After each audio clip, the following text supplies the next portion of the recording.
Hi guys, welcome to my channel and to my Back to Beauty No Buy year. This year I'm concentrating on using my makeup and not buying it. Today I'm using my makeup to bring to you a collaboration with my favorite collaborator, my girl Angela from Beauti By Angela. And we both had the idea that at some point in the year, preferably soon, we both wanted to do a full 7 days of just using our Pan That palette for 2019.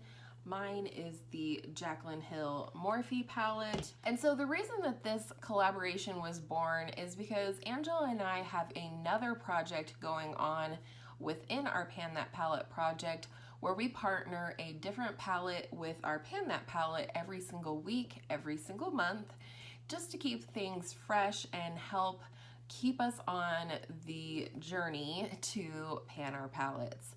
And that being said, however, there are a lot less days where we just use our Pan That palette versus our Pan That palette and a palette partner.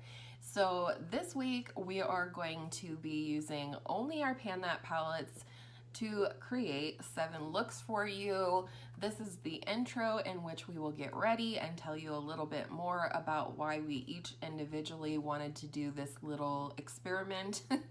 And we will wrap up in 1 week with another video where we show you all of the looks that we created and how we feel after using our Pan That palette for 7 days straight, which neither one of us has done since starting our Pan That palette projects.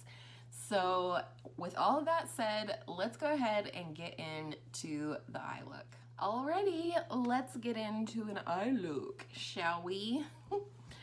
I am ready to do this. So I went ahead today and primed my eyes with the Laura Mercier Caviar Stick in the shade Rose Gold. I'm panning this. I know if I want to continue to make progress on it, that I'm going to need to use it more than an inner corner capacity. So I went ahead and laid that down first today. As you can see, it's not very bold. So I think today I'm going to go ahead and lay down a little bit of silk cream here in the transition area just to kind of lightly set the crease, because normally I would set my primer when I use this palette from Jaclyn.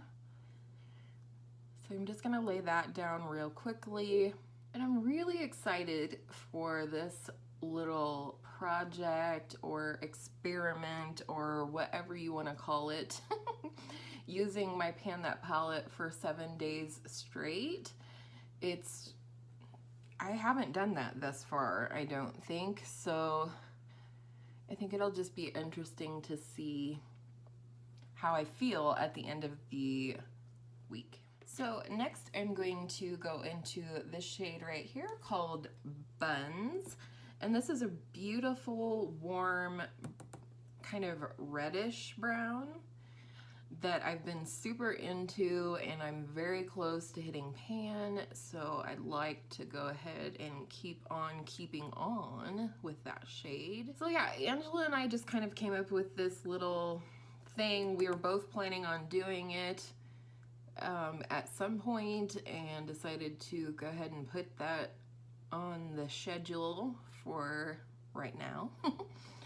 And I think that'll be fun. In fact, I may do this week of Pan That palette again in the future, like maybe quarterly or something like that, like seasonally. I'll definitely be attempting to create some more spring-like looks this time around, and so maybe I will do this again come summer and, you know, try to come up with some more summery looks, which I don't think will be any problem with this palette, since there are quite a few warm neutrals and just warmer shades in general. I think I'm now going to go into MFEO right here and just do a little blending of the edges. MFEO is just ever so slightly deeper and warmer than Silk Cream, which is the shade that I used to kind of set the transition area. And I am loving this palette. So I'm actually really excited to use it for 7 days straight, see what I can come up with in terms of some newer looks. I have been writing down a few look ideas in my little notebook that I keep when I get ready to film. A lot of times when I write down notes, or if I do a project like ranking all my palettes, for example, I write those things down, mostly because my memory is shot due to my autoimmune disorder. But so yeah, I do write that stuff down, and as I've been looking at this palette and inspired, you know, to pair certain colors together or what have you, I've been writing them down. So I think I will be referring to that list possibly through this week. So I think next I'm going to go into this shade right here, which is called SBN. It's one that I haven't used a lot thus far, but I have been using a bit in the month of April, so I'm kind of keen to keep on trying it and pairing it with different things. I've found so far that when, you know, doing some lighter tone spring looks, this makes a really nice outer corner, and it pairs really beautifully with that shade Buns that I used in the crease. So this may be a shade that I work on in the near future. I feel like I want to go in with this shade right here, which is Cran Apple. Yes, it's like a metallic red, and I think I want to lay that down on the inner 2/3 of my lid and then go in with a lighter shade over top. One thing I'm trying to think of and be more cognizant of with my Pan That palette is how I can layer shades over one another to create new-ish shades or looks. So, and I think that's a tip that we all could make use of in our Pan That palette endeavors. I think when you start mixing shades or layering them, you're just getting more and more versatility with your palette, and just makes things more fun. It's kind of interesting once on the eyes. I feel like it looks more like my shirt color than red, which is not a bad thing, but so next I'm gonna go into this shade Sissy right here. I always call this the eyeshadow version of NARS Orgasm because it is like a warm pink with a warm shift. If that makes sense at all. I just think this makes, layered over the red, it just seems to make it a little bit more rosy versus the shade that it actually is in the pan. Very nice. I like it. What do we think? Alrighty, now for a little pop on the inner third of the lid as well.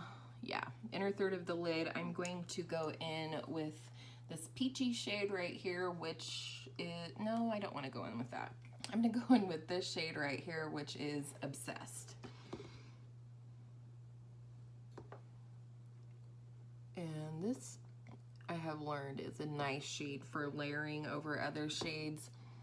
It's almost like a topper in my opinion in terms of the effect that it has when you layer it over other shades.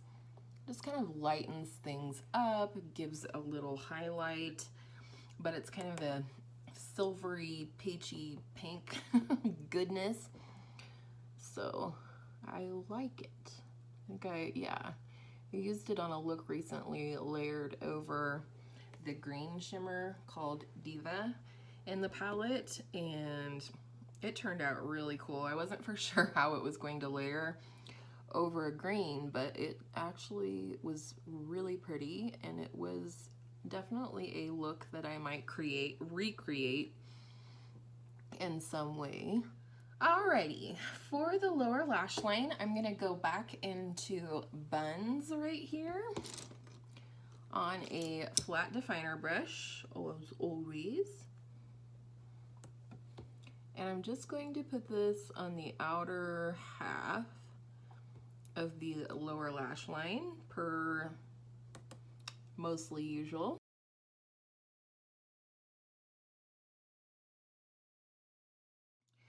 And then I'm gonna take just a teeny tiny little brush right here and go back into Buns and just deepen up the outer corner just a little bit. I think we lost a little of that when we went in with SBN, which is fine and fixable. All right, and then what do I want to blend out the lower lash line with? I think I'll go in with that MFEO shade and blend out Buns. And for this, I'm going to start on the outside and work my way in.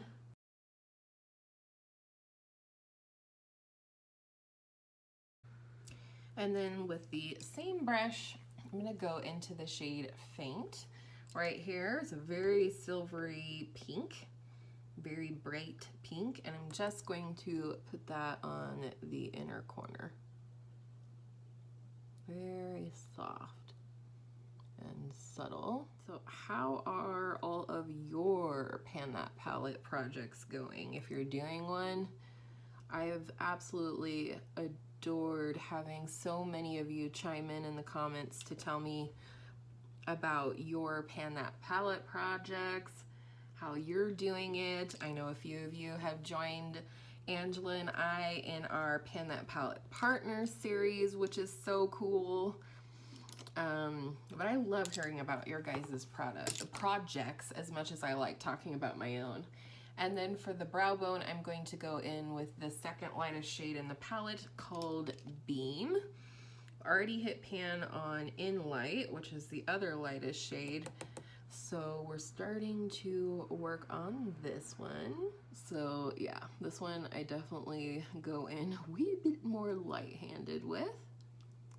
Because I don't mind a shimmery brow bone highlight, but I also don't want it to, you know, glare in anybody's eyes, you know. I don't want my brow bone to require sunglasses, if that makes sense.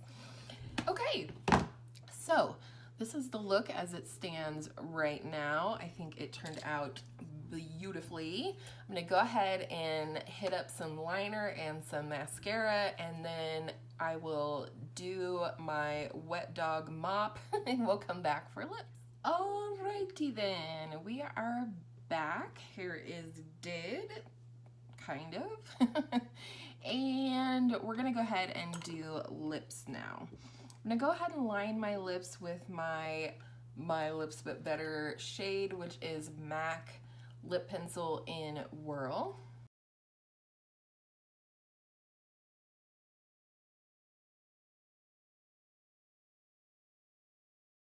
Definitely need to sharpen that puppy.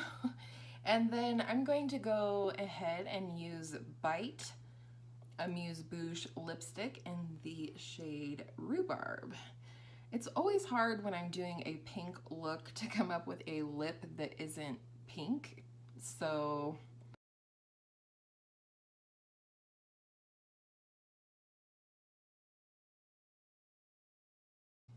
I love this shade. I would definitely purchase the full size in this. And then briefly to tell you how I finished off the eyes, I went in with a metallic brown liner in the tight line, a nude liner in the waterline, and then I finished it off with my L'Oreal Voluminous Original Mascara in Burgundy, working on using this as much as possible before she dries up, my precious. So here you go. This is the final look. I really hope that you will enjoy going on this little 7-day journey with Angela and I. Make sure you go check out her intro because of course she's doing a totally different palette than I am. And her palette is mostly matte with 4 shimmers. So I think a full week will be interesting to see how she creates some what will be guaranteed beautiful looks. And on that note, I hope all of your makeup days are absolutely beautiful Pan That Palette makeup days, and I will see you in my next video soon.